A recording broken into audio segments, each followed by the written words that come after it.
Ein Pfarrer sein Film, wo er sich nackert auszieht, macht im Netz drunten und die Leute lachen sich krumm und buckelt. Kathi holt aber die Waldboys und die trauen mit ihm ein paar Auftritte, wo ihm wieder ins rechte Licht drucken.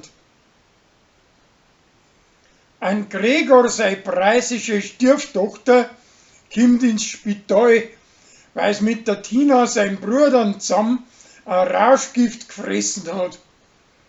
Drum hat der Gregor eine rechte Wut auf den, bis dass der nachher schließlich wieder im Gurden aus Lansing verschwindet. Tina bringt den preisischen Kölner bei, was wichtig ist beim Fußballzuschauen, damit dass er sich beim Chris nicht blamiert.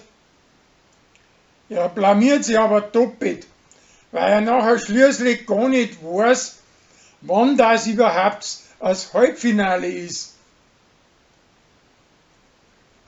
Die Uschi und ein Rolli, seine preisische Gspusi, schenken sich beim Wichteln gegenseitig das gleiche Armbandel.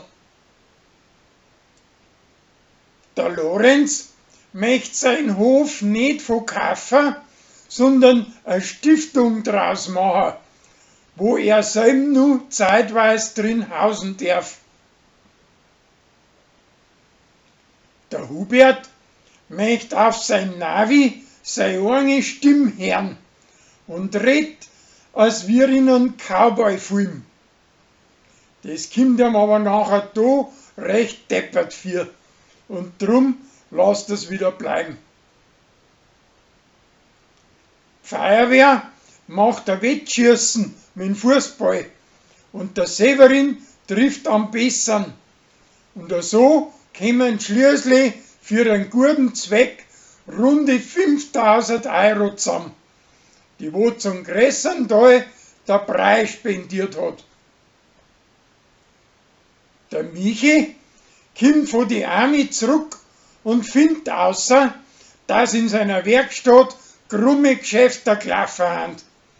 Und drum stellt er sein verlogener Sauburm zur Rede.